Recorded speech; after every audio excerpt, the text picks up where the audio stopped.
Hi, everybody. Welcome to AITA Pod. I'm Danny Vega, joined by two returning guests. Yes, people, it's my Los Angeles fathers, Nick Jack Pappas and Paul Schissler. Welcome back, boys. Thank you. It's good to be back. Good to see you.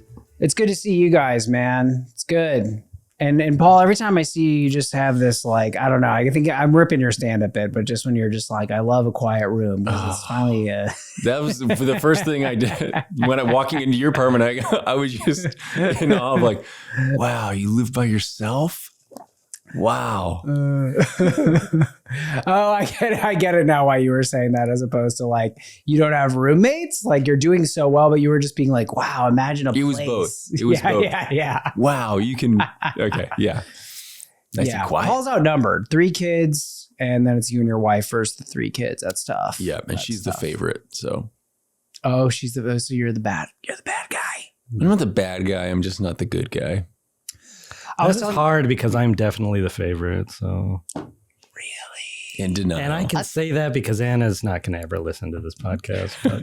Okay, I've met Anna. She's the favorite. Oh, I didn't think I was going to get my feelings hurt for that joke. Got astray. Yeah, I don't know. I was thinking about this because I got the septoplasty, and so that's when they fix the middle of your nose. And I've been having these gnarly boogers. And so now I'm like really into people's noses now. I'm like, oh my God, you got a beautiful nose. You guys both have like solid noses. Actually, Nick, you look good airflow on that thing.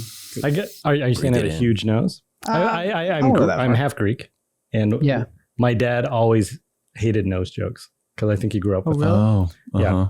So Anyway, you've insulted me now. I'm so sorry. Your whole family hates me. I think the thing I've realized though, after seeing all these boogers, and I'm like, I've seen boogers. I didn't even know boogers could be this big. It looks like a worm coming out of like a fat worm, like an obese worm, like covered in blood too. And so then I'll be like, let me see, because some people have a beautiful nose on the outside, but the inside's all fucked up, which was basically my situation. And so people are like, oh, I don't want to show you my nose. I got boogers in there. I'm like, honey, I seen boogers. But you were kind of saying this, Paul. Oh, I'm in the booger world. Now that you have kids. I got one kid that eats boogers. The 4-year-old, he's never not. Every time I look over at him, finger in his nose. He's always picking his nose. And sometimes I'll just like stay watching him. He'll pick it. And he'll pick it and eat it. And I'll be like, did you just eat a booger? And he's like grinning. He's like, yeah. I'm like, why? And he's like, I like it. And it's that simple, I'm really deep in booger world. And I'll give this one to you since you're deep into the nose booger. My 6-year-old's favorite joke. You ready? I'm so hyped. Okay. He didn't make up this joke. Well, that's okay. I didn't make up this joke. He's a hack, but he's 6. You got to start somewhere. How do you make a tissue dance? You put a little boogie in it. He loves it. Classic. It's a classic. It's a good go-to. But there's just something. I mean, you guys are, you have kids, but I think just life has made me so much more stoic just about things because it's just like you seen it, you got it. I've seen it. It's not that exciting to me. It's not that negative either. It's just like it'll pass. It's probably not that big of a deal. This is our 4th financial crisis. It hasn't happened yet, but it's coming. 4th of 100. Here we go. Buckle up. Strap in. Elena's a very smart girl, my daughter, but she does not know how to blow her nose. Oh. So when she gets a stuffy nose, she is just sucking it in over and over again. Yeah. And I don't know how to explain to her that she should just blow out. Do you have one of the booger suckers? I have the booger suckers for when she was younger, but I haven't even thought about it. Buddy, I'll show you guys a picture. You might want this. Maybe I'll give this to you. There's one that our friend gave us. We use it on the baby, but it's like a little plastic nozzle piece that you stick to the nose, a tube, and then this canister looking thing with a handle on it where you pull the handle. Oh my God. You pull it. So you're not sucking it, but it's like a handle that you pull that sucks it out of the nose. I thought you were going to describe like a little pen, but you have described this giant machine. Wow. Well, it's like handheld. Yeah. Okay. But there's a handle on it where you pull it to like suck it's the a air. Gun. You're putting a gun. It's a little inverted gun. It does take bullets. It's very expensive. You might be into using it. Well, you can't. I'm not allowed to blow. You have to be very gentle. At this point. I mean, in terms of booger pull, if you're into booger pulling, you might want to actually get your son into this because so it initially bleeds and then the blood kind of dries. And you're really, it feels like you're not supposed to touch it because dry blood boogies. Dude, huge bugs. Then it's like I had to wait a couple days to finally pull them, and that feeling, oh my God. It's like your kink now. It's like you're a booger puller. I didn't eat a single one though. You're missing out on like, what are you doing? What are you doing? I had this phase where I would shave my nose hairs or take all my nose hairs out. Yeah. You have those little machines. I don't know. Oh yeah, I have one of those. Yeah, those are great. But then it starts to kind of flow out after you've taken out the nose hairs. And I was trying to explain this to Anne, and she's like, you got rid of the filter. You got rid of the hairs are there to catch like the snot and right. So, yeah.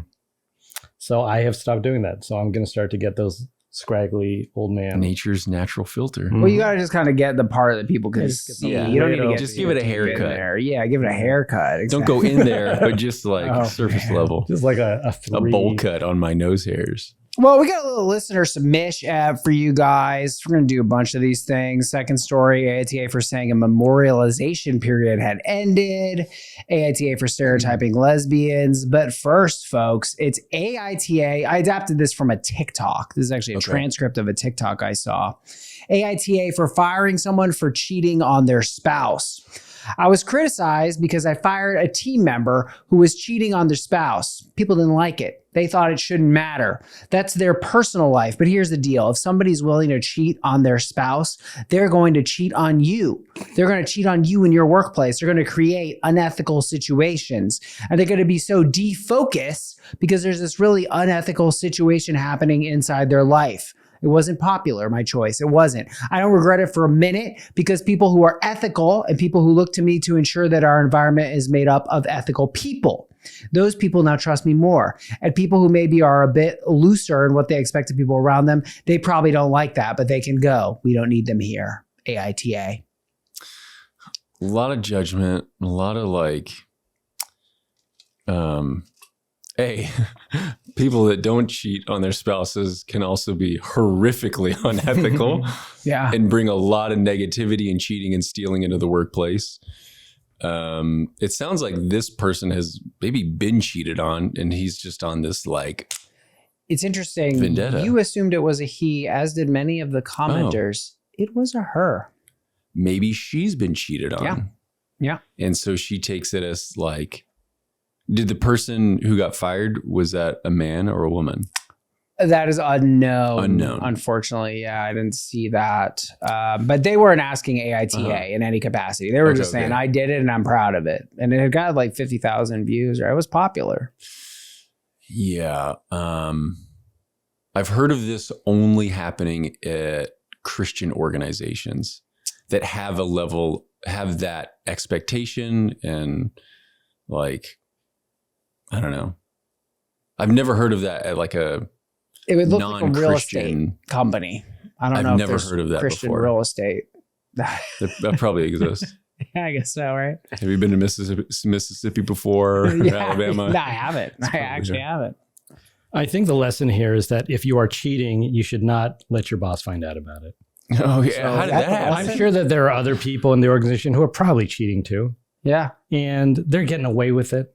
And maybe they're going to cheat on their business, but they're going to get away with cheating at business. Yeah. Yeah. So she should probably have kept him around because he at least he's open about everything that's happening, or at least she found out. So if you were to cheat on the business, she would find out that he was cheating on the business. I don't know. To put this very succinctly, I just feel like this is something that is going on outside of work. What should matter is his job performance. And if his job performance was good, then that is it. That's it. Interesting. We can come back to that. I guess one thing, I used to have this joke about the word adulterer. I think it's a funny word because it sounds like a child insisting they're more grown up than you. I'm adulterer than you. And thanks, Nick. Bombs with Paul. He hated it. I received it. You received it? Wow. But now I'm thinking I actually like the term adultery because, it just carries this like, it's a thing that adults do. It's serious and it's heavy. Cheating is very like, it almost sounds like killing or something. It's like cheating is wrong, obviously, but cheating usually, I think, doesn't happen for no reason. Hot take. It often is a symptom of other issues, or it can be at least. There's a convenient sort of one-way morality, which is obviously present throughout all of this, where it's like, yeah, they're cheating on their spouse. Well, like you don't know the circumstances of this. And you don't know what it's like with their spouse. You don't know if their spouse is cheating. You don't know a lot of things. And you shouldn't know a lot of things if you're just their boss. Yeah. So, yeah, I mean.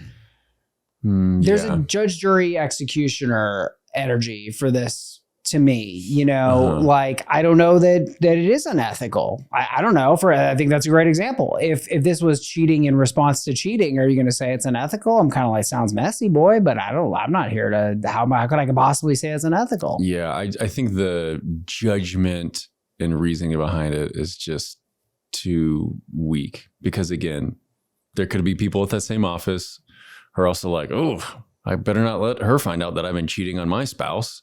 Yeah. Or I'm going to get fired. Yeah. Yeah. Or they're doing even worse things. We don't know what they're doing, So it seems like this very weird, aggressive stance to me. I'd like to know how she found out that he was cheating or she was cheating, whatever gender it is. Oh, right. If he's bringing his cheating into the office place, hooking up in the office in the cubicle, then okay. That would be like if she found out because she walked into like the supply closet and he was cheating at work. Yeah. I caught him cheating at work. Or if this person's like a serial cheater where it's like really affecting and influencing his work and everything, you're like, man, all this guy does is cheat on his wife and everybody knows it. Like he's cheating on his wife with a new person or whatever this person is. They're cheating on their spouse every week. You'd be like, I don't know if I can trust this person. It doesn't sound like that's the case, though. I don't understand the point of like cheating on a business too. Is he going to another business and like working there? I don't know what she even is. Yeah, well, people do that now. What do they call that? Overemployed. That's a subreddit now. People have multiple jobs. That's what they're doing. I mean, that's I guess people want to make a living. Yeah, it's like, come on, just accept that you're poor and you can't afford a house. Don't cheat on an employer. Get more roommates. Well, yeah, I mean, that you're right. That's such a good point. It's like it's not cheating really because if it's fraud, it's fraud. But if it's like you don't have any loyalty to. If you do your job with the employer, that's the job and it's being done. What's the issue? Yeah. Yeah, I think even if he was cheating on the business, as long as he's doing his job well here and doing his job with the other business, then everybody's happy, right? Oh, I'm dying to know what the business is. I think she's like one of those real estate people. And it's like she's got a bunch of agents working for her. This is the real estate business. You're not like... Listen, I've seen the real estate Netflix shows. They're all cheating on everybody. That's what's in my mind is the real estate shows. I'm like, It's a middleman industry. I mean, no offense. I get why people do it. It supposedly, I guess, can be pretty lucrative. But like, it's like you're a middleman. Unless, if it's like a real estate and this is one of the real estate agents and they cheated on their spouse with someone looking to buy a home. Okay. There's things, well, no, but you said that you're like, oh, if he cheated at work, but I don't think if you got caught at work having sex with someone and you're like, whoa, this is my wife. Oh, that's fine then. That's not how that works. Yeah, I don't know. I think this boss might be like, okay, you guys are married. Streetboard 9994 writes, this guy must be the perfect paragon of cosmic virtue and light to have never made any kind of mistake or sin in their life where they can judge others from their ivory tower. Bowbody 42069. I don't know. I think it's fair to question someone's morals and how that could affect the work environment when infidelity is discovered. Maybe YTA for doing it just because of this, but I think it's fair to keep a close eye on that employee and see if they do anything else questionable. I just it doesn't seem relevant to me. I think you can hire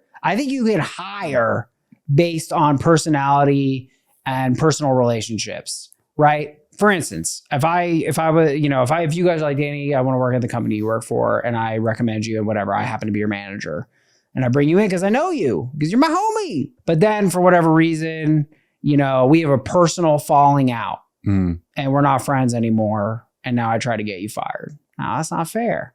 The role changed, the role of manager to whatever employee. That's a different role. Those are separate things. Yeah. Yeah, I agree. I will say, like, if I knew someone, if I found out a coworker or someone that was like, if I was the boss and I found out someone was having an affair, I mean, that would be super disappointing and it would change the way I view that person. But like, I'm just here to do work. It would change the relationship. Definitely. I wouldn't be as chummy with that person. I think that part of me would be like, oh man, I really lost a lot of respect for you. But again, I wouldn't fire that person. I would still work with that person. Yeah, I think it can be complicated. Would you not lose respect for, like, if you worked with a close friend and they were having even if they weren't your close friend, but just someone like, oh, I've worked with this person for many years and you found out they're having an affair. If it was hearsay, I would be like, if you knew.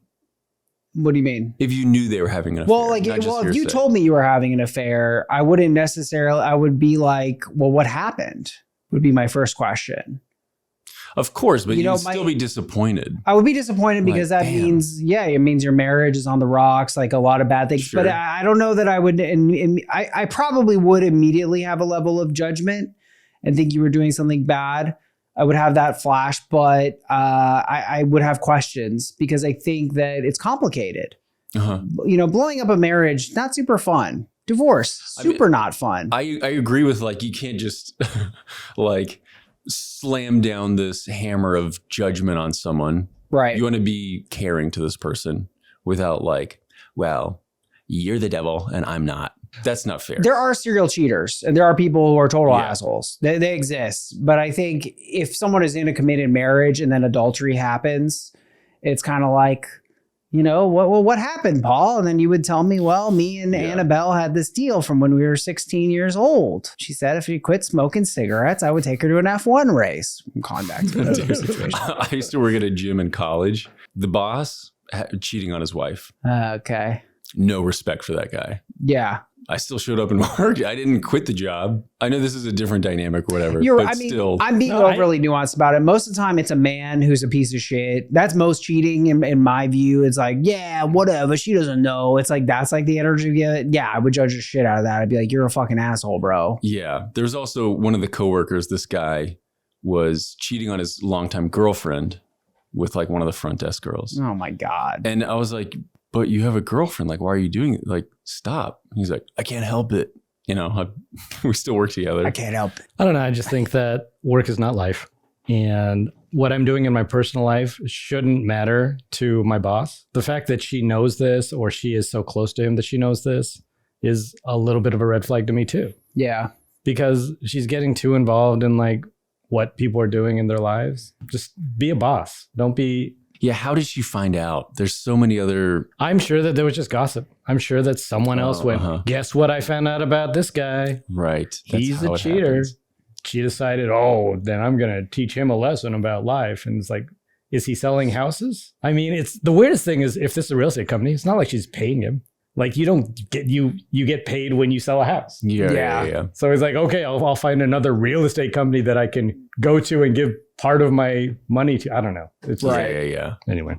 I think we're lined up on this one. AITA for firing someone for cheating on their spouse. We agree it's YTA. All right.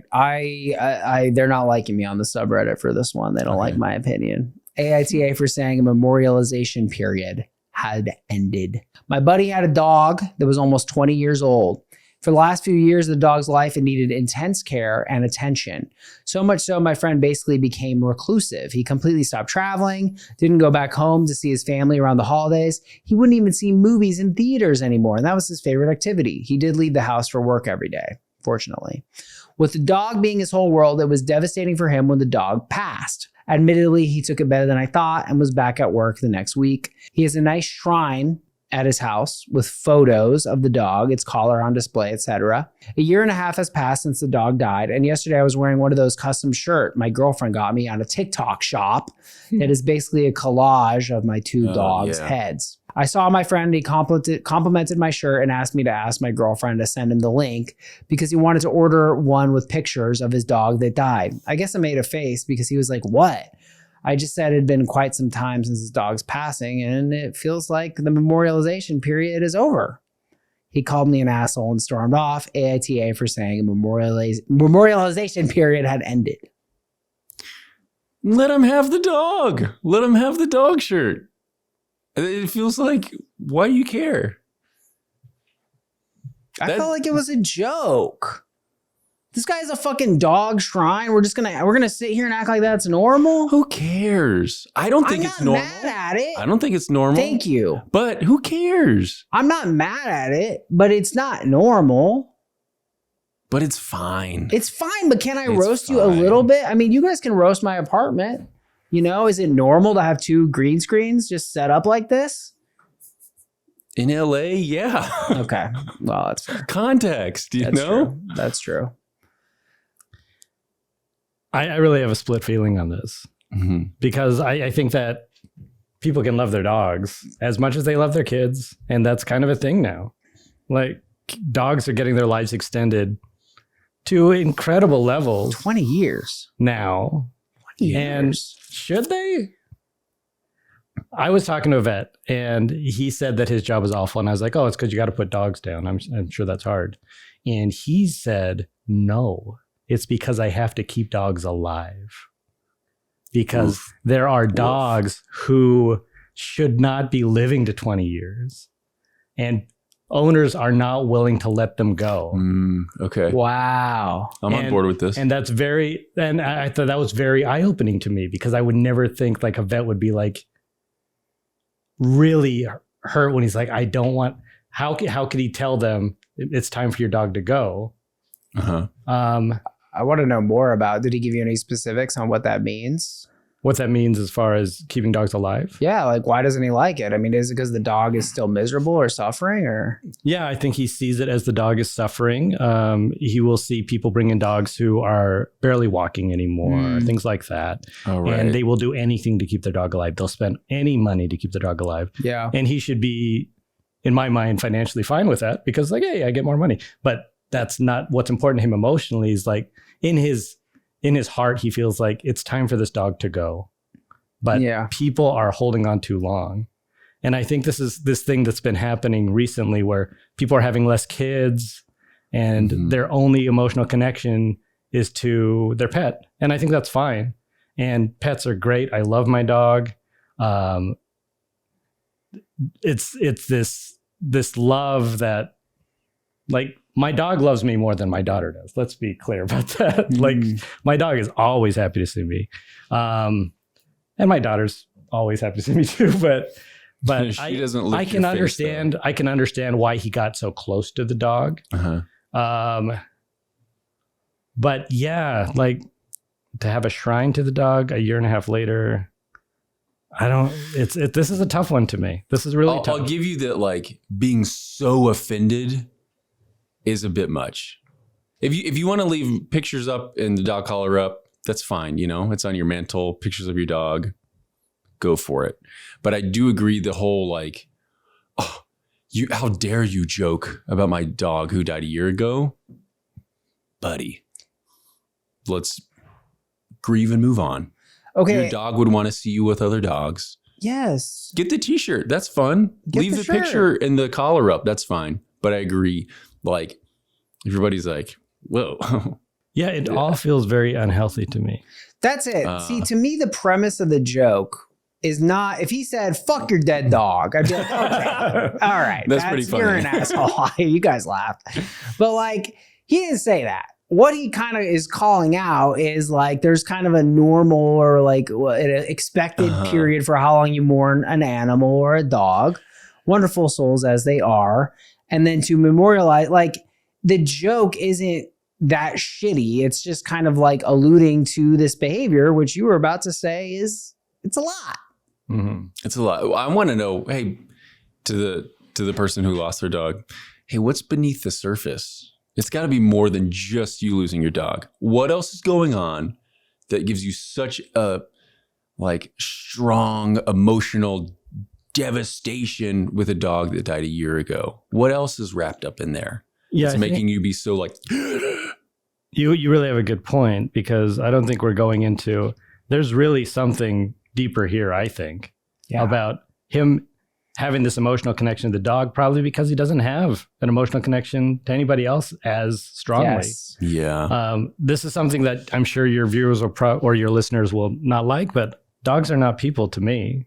Yeah. I can love my dog, but it's not the same as losing a parent. There's no Sophie's choice. Yeah. Yeah. I mean, between Elena or a dog, yeah, no brainer. There's no hesitation. Right. And the fact that he was actually giving up his life for the dog before the dog died, that's kind of a scary. What else is going on? Yeah, what else is going on? Uh-huh. I would say that if he was a good friend, he wouldn't just make a joke about it. Isn't the memorialization period over? Mm-hmm. But I don't know. He should say, I'm a bit concerned about this shrine. Yeah, I think that comes first. Yeah, after you see that, oh, wow, that hurt my friend, then like, let me go check in. Yeah, that's what I basically wrote. I was like, are you really that surprised that someone with a dead dog shrine freaked out over a little roast? Because I think you nailed it. I think the conversation was like, hey, man, I'm a little concerned about the shrine. It just seems that you didn't go home for the holidays. That seems... You've started wearing his fur. It's just, we're getting a little, Oh my God, I'm so happy you brought us there. All right, so my brother used to do these shows in New York, we'll say, and this guy would go to like every show, and he would usually bring his dog, which was a Shiba Inu, and around his neck, and this guy was like, I don't know, like 65. And he always had a necklace with like a 3D printed face of the exact dog. That he was already carrying. So he would be holding the dog with the dog on the fucking necklace. And he was just there. And I'd be like, I just love that you're here, man. What a great bit that you could have done is every time you saw him pointed at the necklace, I'm like, oh, whose dog is that? Yeah, I didn't. What a missed opportunity. That's good. I like that. Oh, I don't see it. Yeah, I see it as running away. I actually think you're nailing it. I do think I love dogs, but people are more important than dogs. I said it. And I think that it's sort of a running away, and it's a personification. Right? Like, I understand that dogs are beings of pure love, but in the end, they are just dogs. And I personally can't have true emotional intimacy with a dog. Otherwise, I would just marry a dog and then all my problems would be over. Poop, That is a great counterpoint. Hey, you want to treat your dog like a person? Why are you letting them go poop on the sidewalk in front of everybody? Would you do that with a human? You wouldn't let them. Or would you go to jail? You wouldn't let them. You wouldn't let them. It's too much. I think it's too much. When you're giving the person accolades for still going to work, like, you're a little too close to the dog. If dogs could talk, He'd be like, I want to hang out with other people, or let me die. Let me die. But I think totally like these dogs they get joy out of being able to run and chase a ball.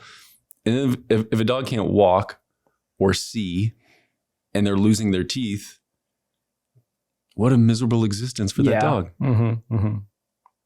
I mean, 140 in dog years. That's too long. It's biblical. It's like a biblical dog. Yeah, it's the Methuselah of dogs. And they've never talked, so...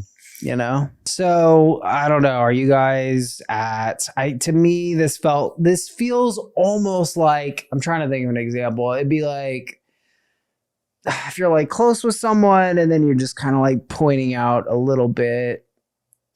Yeah, I'm leaning towards like, this person doesn't sound like an asshole. Well, I don't know what the follow-up was after making that joke, but I'm assuming if they're good enough friends, there's some sort of like, sorry. Yeah, I think a sorry is due. And that's one way I look at these things. Who has to apologize here? And I I do think you need to apologize. And so I do think ultimately that this was a miss. I have to recant what I posted on the subreddit. I think it's a YTA, but because I think Nick said it. It's like you just needed concern before roasting. Obviously, the roasting wasn't going to play, bro. Mm-hmm. Yeah. See, we can roast you about your apartment because you're not going to take it personally. You're not obsessed with your apartment. I think it sucks too. I think it's shit. But you know what? We check in with each other. What if you were obsessed with this apartment? What if you loved it more than anything? I mean, if you guys like said, "Oh, your podcast sucks" or whatever, that wouldn't really bother me either. I'd be like, "Fuck you." I feel like, is that what you were thinking about before we came? This hypothetical confrontation. My podcast. I'm trying to think what you could get me at. Actually, what you could get me at is because I'm not really doing stand up. If you were like, really, you're not going to do stand up now? You're going to focus on your podcast? Wow, quitting, huh? If you like really hit that hard, I would be like, no, I think that's the right choice for you. You're like, you quit stand up. Like that's great. Thank God. Thank God. Finally, you can end. Yeah, I'm trying to focus. You know, I gotta focus more. It's so hard to focus these days. All right, so we lined up there, guys. Please rate, review, subscribe, join Patreon. Please join Patreon. It's $5 every episode, ad free. That's pretty good. It's a pretty good deal. Hundreds of bonus episodes. I got $5. You got $5. I joined. I'll buy your Substack if you get on my Patreon. Now I've got $10. Whoa! You and I just losing $6 in fees to huge corporations. Right. All right, this is another jokey one. Here we go. AITA for stereotyping lesbians. I-34F only listened to 2 podcasts, one of which is this one. I'd love to hear it. In both pods, the hosts have mentioned or alluded to the fact that a good percentage of their audience base are lesbians. Well, I was just at brunch with 5 other girlfriends, one of which is a lesbian, Becca, and another is bi, Tiff, and currently in a relationship with a woman who's a lesbian. Tiff brought up a new podcast she'd been binging. As the conversation continued, Becca and Tiff brought up podcasts as their podcast and shared their ratings. In a lighthearted, almost joking tone, I said, quote, "I think lesbians just really like podcasts." Becca was mid-sipped and choked out a sputter laughter. But Tiff scowled. Tiff laid into me, stating it was offensive for me to cast stereotypes on lesbians. I eventually mumbled sorry, and Becca shrugged, indicating it wasn't a big deal, and changed the subject. Tiffany remained cold toward me through the rest of brunch. AITA for stereotyping lesbians. I mean, it seemed like a harmless, like, we're in good company, we're friends here. Yeah. It also isn't like a negative stereotype. Yeah. Lesbians like podcasts. I mean, it's... I think that if someone listens to podcasts, they like to be informed. There's also just a podcast for everything. So it's kind of like, I guess, guys named Danny like TV. Yeah. Podcasts are that now. Yeah, I mean, that's funny, but I don't really think... I mean, I think to see Tiff's side a little bit, you know, there is an othering aspect here. This felt within reason, I have to say. But, you know, like, when people are kind of pointing out the other, especially a straight person, it's kind of like, maybe just stick to your thing. You know what I mean? Yeah. Like, I always think that's a lot funnier. Like, I hate when straight comics talk about gay guys. I'm like, shut up. But if they're like, as a straight guy, you know, I'm on that to me is, I'm like, yeah, that's fair. That's your perspective. Also, this was her first time meeting Tiff. First time meeting her. So I think there's that at play too. Tiff doesn't know who you are. She doesn't know, like, I don't know, your biases, your judgments and stuff like that. So I think if she made that joke, 5th time hanging out, 4th time hanging out, I don't know. And there's already a level of like, I know you're for me. I know you're not othering me. Yeah. I know you. Yeah. We can make these jokes. But yeah, first meeting, it's a little hard. I honestly want to roll back what I said before. Okay. After listening to what you said. Okay. Because even if a stereotype is positive, it's still a stereotype. You know, I was in school, I'm half Asian, and I was really good at math. And my teacher said, "Oh, you must be good at math because you're Asian." Yeah. And that's a positive stereotype, but it's still insulting. So if she sees it as insulting, even if it seems like it's positive, it doesn't matter. That's a great point. It's othering somebody. Yeah. It's othering. It's also, I just saw a Joe Rogan clip where he like references the stereotypes of like black people liking fried chicken and watermelon. And he's like, "Well, is that offensive? Everybody likes those things," which is like the hackiest thing I've ever heard in my entire life. And it made me think about how, you know, a stereotype also seeks to oversimplify. And that's part of what's ugly about it. Sure. It's like, you know, you're sort of being like, even with even if they are positive, it's kind of like, oh, Asian, good at math, and that's all you are. Interesting. I'm observing. There's something cold and detached about it. That's just kind of, I guess it really does come back to othering, where it's like, I'm not that, but you are, and I know what you people are. You know, like, even if it's positive. Also, really quick, the joke just really sucked. Because like, you know, this is like in defense of Tiff. The joke also sucks. It wasn't a great joke. You like podcast? Yeah, I guess you like podcasts. I'm like, lesbians like podcasts. Everybody does. Yeah. So the joke really sucks. It's a stupid joke. It's a stupid joke. I think familiarity is a big thing. For instance, you know, and like, look, some people do. I have a friend who's a little bit Gen X-y, you know, and I always see him at the park. He's a black dude. And I just have a running bit. Like, we laugh every time. Or if I see him, I'll pretend to be on the phone. I'll be like, 911, there's a black man at the park. This is kind of funny because it's like, you know, the whole... You know each other. Yeah, we know each other. And like, I know his sense of humor. Like, we've literally worked on jokes together. So like, I feel like that's a part of this, because some people do have this humor. But I think where it gets dicey and where all the trouble kind of starts, especially with like, you know, fucking boomers, it's like, yeah, if you're like, I'm not comfortable being around these jokes, but if that's something that they're into, sure, that's something they're into, and that's okay because he's a black dude. So if he's comfortable with it, that's it. That's fine, and he'll make jokes like that to me. But like, for like a random white person, it's like the classic, like, well, my black friend's cool with it. Yeah. It's like, it's kind of not relevant though. You don't know if I'm cool with it, and you're kind of not the arbiter of if that's cool. And also, your black friend, who you probably just made up, is not every black person.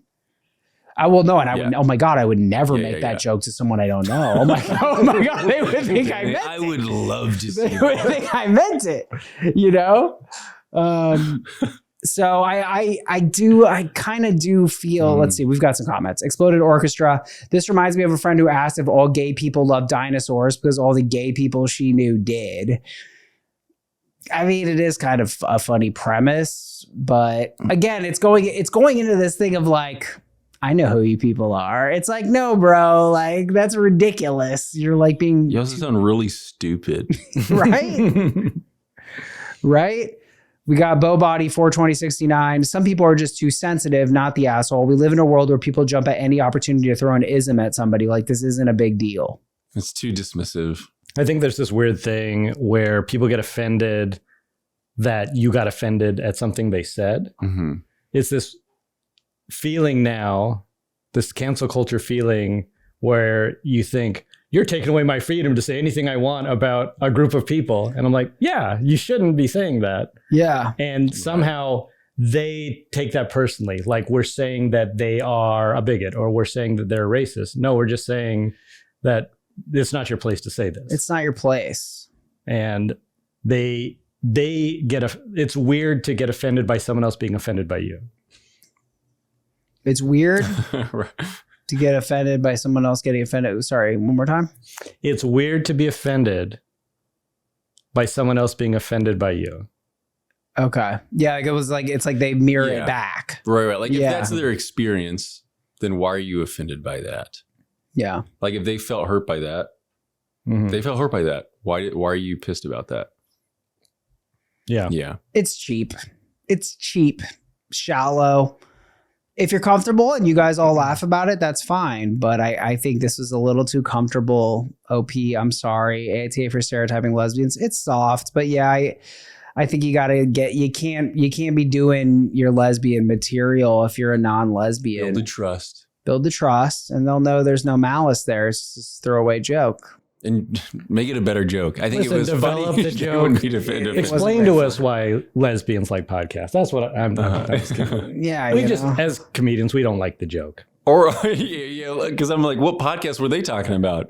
If they were lesbian podcasts produced, created by lesbians, and you were like, wow, lesbians like lesbian podcasts. Don't say words anymore, you know? Yeah, that seems obvious. What I need to know is what is the second podcast she listens to besides this one?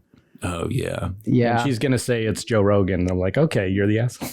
You know, she's like, I like that. I liked what he said about the watermelon. That was a good bit. What the fuck? No, she didn't. OP's a good person. It was a look, I've done, I actually, on one of our live shows, I made, you know, the joke of like, I identify as a whatever, you know, and it's so fucking hack. It's the one joke. And I made it at a party. And I didn't realize it was the same thing where I was like, oh, everybody knows that I have no malice in this joke. But if they didn't know me, and I did the joke of like, oh, I went to Arizona State, but I identify as a Harvard student. And it bombed in the audience. Well, I mean, I was telling it as like this bombed at a party. And and I was like, yeah, like you can't, you know, that joke is so hack now, but like it's they don't know. Like if I'm with someone, they don't know that I'm not being shitty. If you had jokes leading up to that made it clear that like, hey, I'm for you. I don't actually hate people who. But yeah, if that's your opening bit, it's kind of like, okay, is he gonna go right or left? Right. You know, and nothing makes a joke funnier than a long preamble of, I just want you guys to know I'm not a bad person. Yeah. All right, we're gonna wrap up on this one. This is sort of honesty and things of that nature. How brutally honest should we be with our pals? Please rate, review, subscribe. Join me on Patreon. 200 plus bonus episodes. Every single episode ad free. We just did a great bonus episode about friendship and marriage. I loved it. It's a banger. AITA for telling my friend she and her partner are wrong for each other. Mia and I are both 29F. A little over a year ago, I brought Mia as my +1 to a work event where she met my colleague, Dan. They hit it off instantly and been dating ever since. Mia, she's low maintenance. I wouldn't call her crunchy or boho, but she does not have a strong inclination for prestige and is more laid back and easygoing generally. Dan is on the other side of the spectrum. I don't say this in a negative way because I identify closely with his lifestyle. Obviously, we work in the same field, run in similar circles, and value the finer things in life. Okay, just say you're rich, babe. Last weekend, Mia showed up to my place distraught. Earlier that evening, she and Dan had plans to go to dinner with his friends that she hadn't met before. At this point in their ship, Mia had settled back into her comfort zone, rarely wore makeup or anything fancier than Birkenstocks. When she told me the restaurant they were planning to meet everyone at, alarm bells went off. Mia proceeded to tell me that when Dan showed up at her place to pick her up, he gently asked her why she wasn't ready. She asked him what he meant. Dan explained that the restaurant had a dress code and he would appreciate if she put a little more effort into her appearance for the night out and to meet his friends for the first time. To be clear, Dan has never been aggressive toward Mia or even condescending. She even admitted that his tone wasn't hurtful and he was surprised by her reaction because he didn't think he was starting a fight. While I was happy to console Mia, we've always been straight with one another. She asked me what I thought, and I told her that she wasn't in the wrong, but neither was Dan. I said that now that the dust has settled and the puppy love, this might be an indicator that they might be wrong for each other. Mia got quiet and went home. She must have filled in her other friends because I got a call the next day from them saying I was the asshole. AITA for telling my friend that she and her partner are wrong for each other. I mean, it just sounds like natural dating relationship growing pains. It isn't, you know, like to say, oh, you're wrong for each other. It's just a bit too strong. Like they can work through that. It's just like Dan will learn to communicate. Oh, I need to communicate earlier. Hey, this is the restaurant we're going to. There's a dress code. So in the future, if that happens again, you know, they know. But to be like, you're wrong for each other, it makes it seem. It also got in my head of like, oh, you're rich. You grew up rich, so you see your friend who's not that, and you're like, I absorb that as like a class thing. Like you should not date this rich finance bro. That's what I have in my head. That seems super accurate. So like, hey, why are they wrong for each other? Like, they'll figure it out. It's just relationship dating growing pains. I mean, I agree with that. I feel like it was this very big jump to say, maybe you're wrong for each other because of some sort of status class thing, where she could be the kind of person who just has never gone to restaurants like that. Oh, yeah. And that happens all the time. And when you go out and say, maybe you're not right for each other, what you're really saying is, I don't think you're good enough for him. And that's the way she's going to take it. That's what I read it as. Yeah. And she even said like Dan was gentle and nice about the way he said it. She didn't have an issue with what he said. That means that he feels good about them and good about her. He gently asked her why she wasn't ready. She asked him what he meant. Dan explained that the restaurant had a dress code and he would appreciate if she put a little more effort into her appearance for the night out. Actually, I mean, I got to say that I'm almost ready to ding Dan. How are you not going to mention they got a dress code? Yeah, I think Dan sounds great, because a lot of people who are in whatever this status is Dan is in and Op is in, OP, I don't know how to say it. I love that you do that. No, it's fine. Would not even consider dating her, maybe. They would say, I'm going to date within my class. And what he's seeing is, I see something that I like about this person, and I don't care that we're not in the same social class. So he seems like a good guy to me. I think that she seems kind of like the asshole, because she already jumped to the conclusion that they're just not going to work out. Yeah. This was just a learning moment for Dan to be like, oh, right, I have to tell her earlier on about the dress code. As a guy, like dumb guy brain, I've done that where I'm like, oh, right, I need to communicate earlier to manage expectations. Damn, there's no other substantial issues being described. You guys are moving me. I honestly was ready to go no assholes here.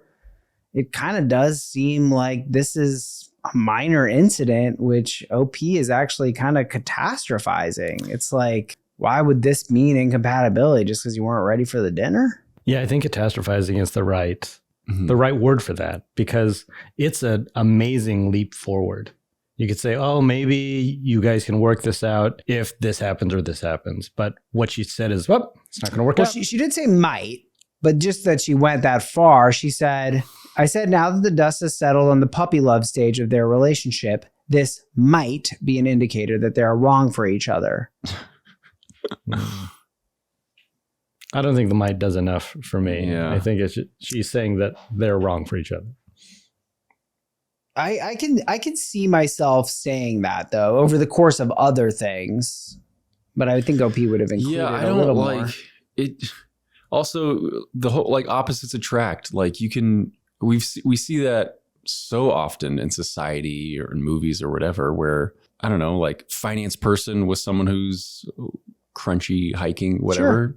So like, the compatibility is how they are in the relationship and personality. And it's like, great that the puppy love has settled and you can like pursue a, deeper relationship together now. Yeah. Does that really go? Sorry. It can also, I'm assuming so much or whatever, but like, are you just jealous that your friend is dating your coworker and they like have a relationship going on? Is that a part of it? Maybe that's too judgy on my part. Like, my friend's in this good relationship, I want to shut it down.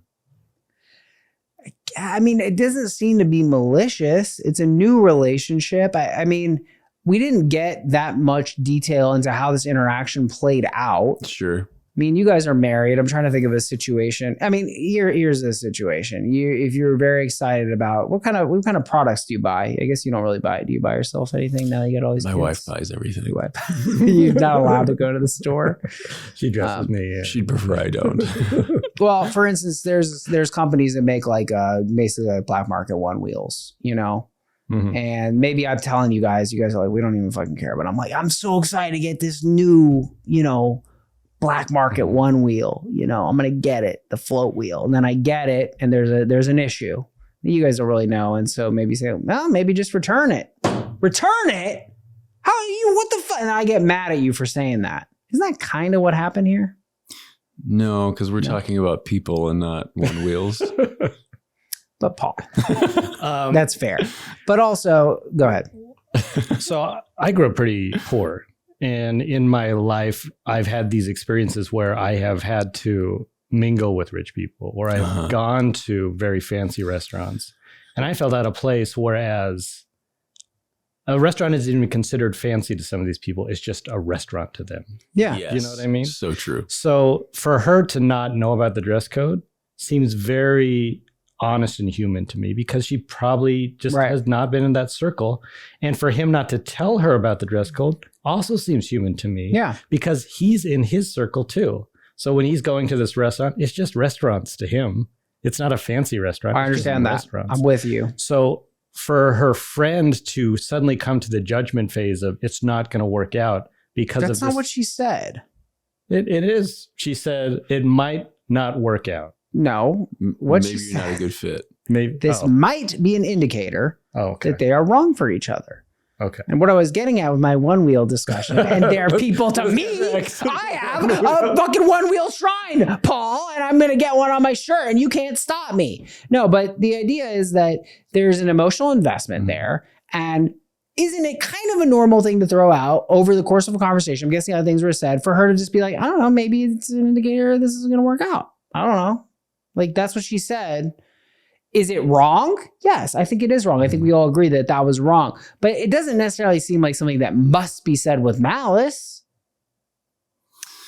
So inept. Can it be inept instead of asshole-ish? I'm fighting for this OP. I am willing to say it's inept. Like, if she's willing to apologize for it, I think that I say things that I'm thinking when I shouldn't.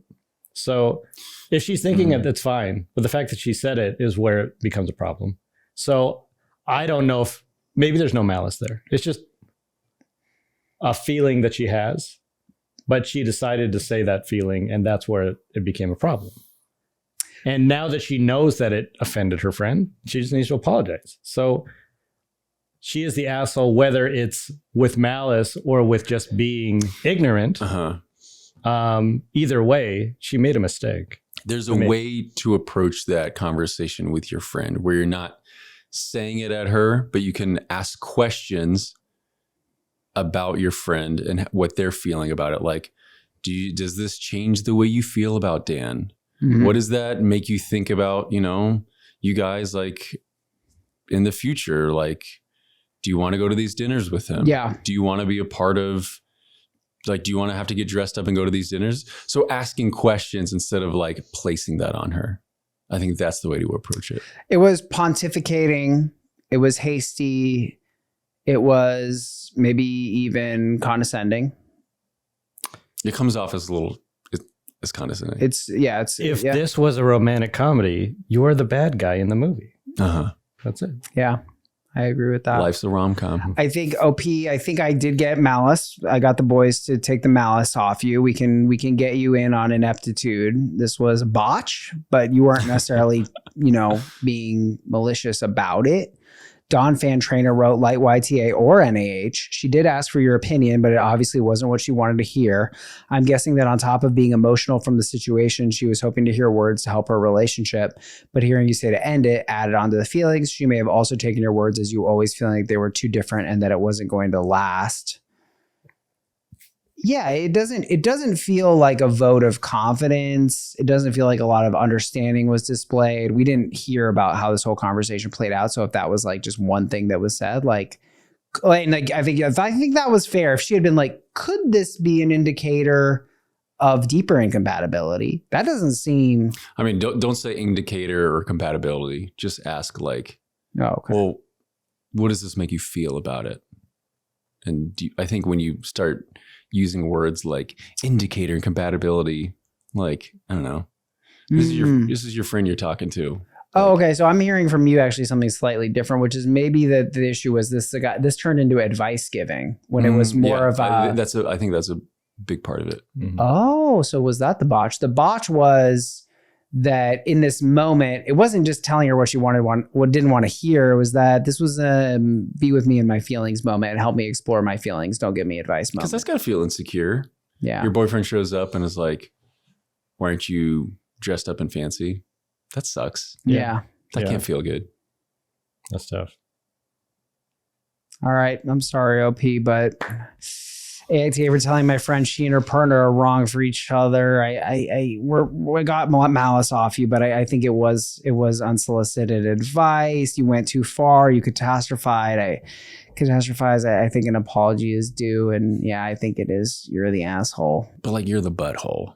Yeah, it's not that big. You can, this is survivable. You can get through it. All right, guys, that's the app. And yeah, do you guys want to do any plugs? Thanks so much for joining me. Thank you so much. Just follow me on social media, Paul Schissler. If you can follow my Substack, it's The Moral Universe at substack.com. And I also run a sketch collective called Boogie Manja in LA. It's at the Clubhouse Tuesday nights in Los Feliz. Love it. We'll see you guys next time. Bye.